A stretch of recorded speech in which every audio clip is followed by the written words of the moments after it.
Hi, my name is Amy Heath, and this is my presentation walking through Austin's Native history using GIS to compare historic Native American trails with walking paths available today in Central Texas.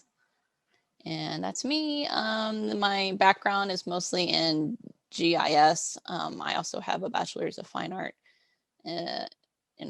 from Cameron University in Lawton, Oklahoma, and I am currently a part-time exhibit specialist with the City of Austin at the Oakwood Cemetery Chapel. I'm also an enrolled member of the Caddo Nation of Oklahoma. So even though I don't have professional education in Native American history, I am a product of Native American policies and feel like I could be qualified through those means to give some background on some topics. For this project, we're going to go over some background history of the study area and my objectives and the methodology used to find the results and some acknowledgements. And after this recording, there will be some time for some Q&A during the symposium. This project is over the El Camino Real de las Tejas National Historic Trail. It's a trail that goes through northwestern Louisiana and actually ends up in Mexico City, but just the national parks historic trail sections are through Texas and Louisiana. This trade route has been used for centuries by Native Americans and then later by the Spanish and French and other Europeans and Americans coming into Texas to settle into Texas. The El Camino Real is the Spanish term for royal road, which was their way to establish a connection with the Spanish crown, even though they're so far away. And Tejas is a Caddo language term for the word ally or friend. And the Caddo word is Teja. And Tejas is the Spanish spelling of this word. This map here is showing historic tribal lands in Texas, and you can see how this trail would connect so many different tribes. This map's feature classes come from a website called Native Land, and it's a Canadian website, and they've done a lot of really good work about heads up digitizing historic maps and looking at land treaties, and that's where they get their boundaries from. I wouldn't use it for any kind of legal representation. You also have to remember different time periods, different people would be going through these lands. And there are a lot of names that of federations that have also grouped into the larger tribes. So this map isn't trying to exclude anyone from any representation in Texas history. It's just more of a starting off point. To just notice how many people have been in Texas and how just all over Texas. This is just a close-up of the Travis County and some tribes that were noted for living here. Like I said, this isn't trying to exclude anyone. And some of the boundaries you have to remember are fluid and may not have been accurate when the maps that were used at the time. So this is just like a starting off point. And different time periods are important too. Like the Comanches were relative latecomers to this far south in Texas. It's not until the 1700s when they mastered riding horses that they started to travel this far south, and weren't here as early as, say, a tribe like the Tonquas or something. But it's just interesting to look at. My study area for this project is a 10-mile radius around Austin because 20 miles is about a good day's walk for someone who's experienced in walking and not pushing a cart or in a wagon. Or if you notice before, the trail had split in different sections, and through the Austin area, we'll look at that and why that may have happened. a couple of my objectives for this project were to find the best route, because the route splits, which route was the best route through Austin area and why it may have split. And the second objective for this project is to identify where people today can experience traveling through Austin on foot, so they can experience history for themselves. To find out which is the best path for the trail through Austin, I used a network analysis in ArcPro to figure out which was the shortest route. And then the second part of it is, why did the trail split going through Austin? And assuming a few factors, I assumed that the trail would want to travel along creeks because people would want a water source while they're traveling. Also, an undirected creek will wander across landscapes in random directions. And another factor is the amount that a stream will change in direction is affected by the slope. And so I looked for lower gradients in this area. And also Texas is the start of, or Austin is the start of the Texas Hill Country. And because of this, there's frequent flooding in the area because of the Balcones escarpment. And it causes the drastic differences in elevations throughout the city of Austin. And this is my result for my first objective. I used a series of buffers around the trails just for a margin of error, and then seeing which sections of that trail intersect the 25-year floodplain. And then I used a raster calculator to figure out which sections of Austin have a slope lower than 5 degrees. And I figured that's where a stream would meander more. So it might give more of a variation of where the trail would be. And then merge these two feature classes into what you see on this map as the water feature buffer.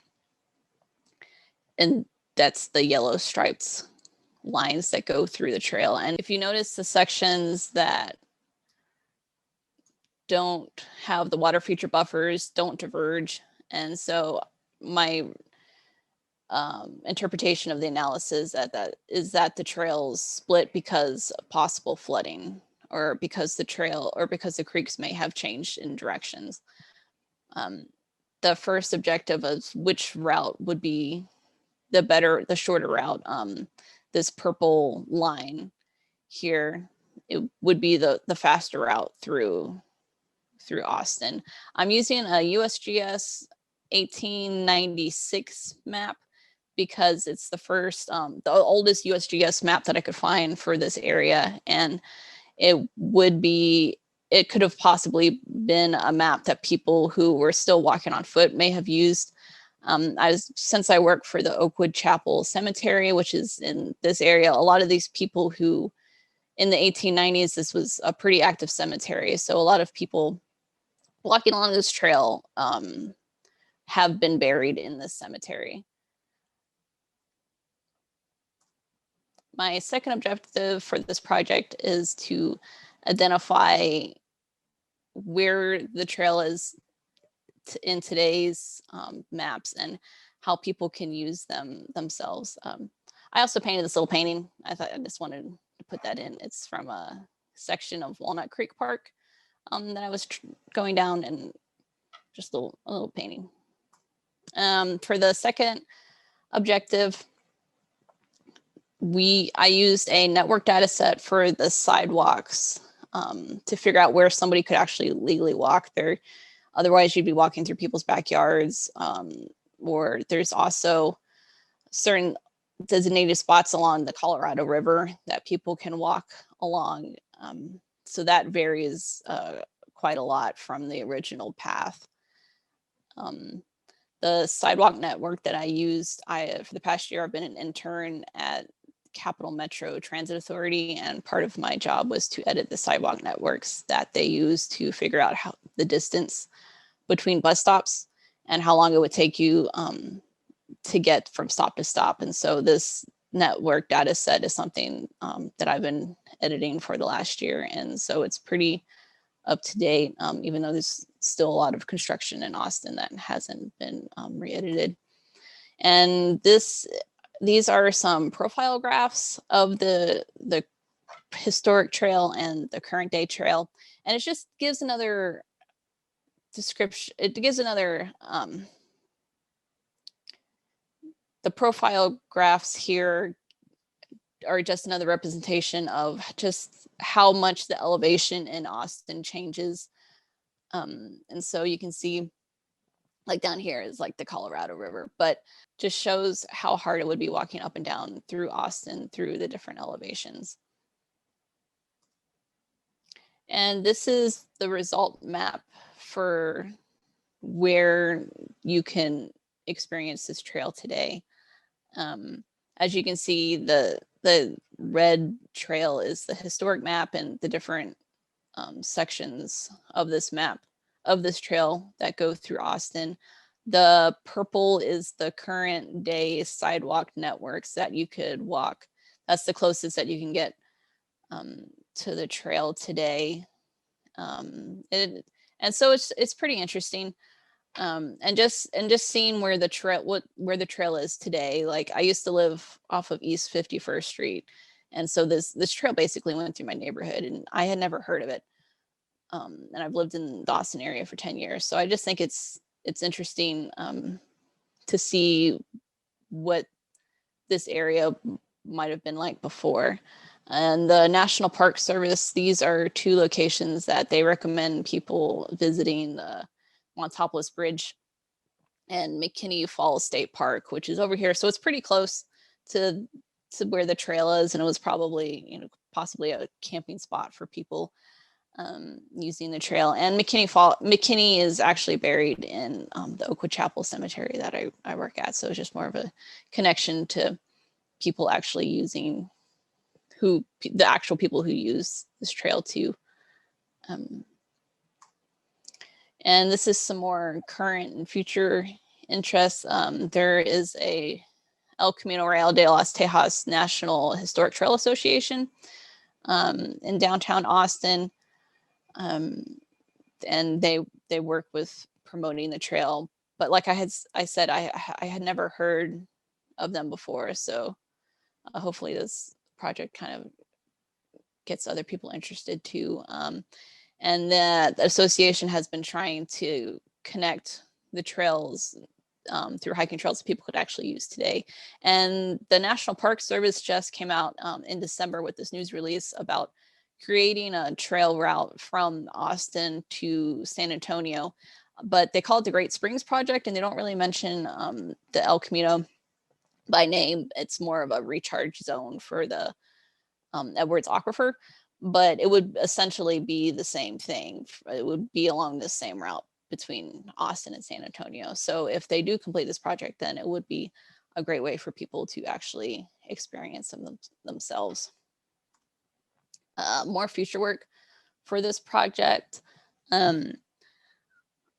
I looked up the city of Austin's trails to see if there were walking trails that you could use. And I saw a lot of proposed routes, and these black and white dashed lines are sections of the proposed routes that would intersect the historic trail route. And so some of them are pretty close to what it was historically. There's a couple of these purple dashes, existing trails that you could use today. I would also like to investigate more of the actual Native American history in Austin, and just identify more locations of historical significance to Native Americans in this area, because I just feel like they're still very underrepresented in the Austin area. And more future project for this, using this information, the Oakwood Chapel Cemetery is planning to have a symposium recognizing Native American history in the Austin area, and it should be later this year, either in the fall or winter. And so hopefully keep an eye out for that happening. I'd like to acknowledge my museum director, Jennifer Chenoweth, at the Oakwood Chapel Cemetery. And parts of this project were originally created for a spatial analysis class and at the University of Maryland. The GIS department at Austin Community College has been and continues to be very supportive of my GIS endeavors. And just to reiterate, this native land website that created the feature classes for the tribal lands, it's pretty interesting, and I suggest everybody take a look at it. And here are my references that I've mentioned throughout the project. And if anybody has any questions, hold on until after the recording for a Q&A, but also you can email me or connect to me on LinkedIn. I think the more people you have, the less you seem like a robot. So it's probably good for everybody. But thank you for listening.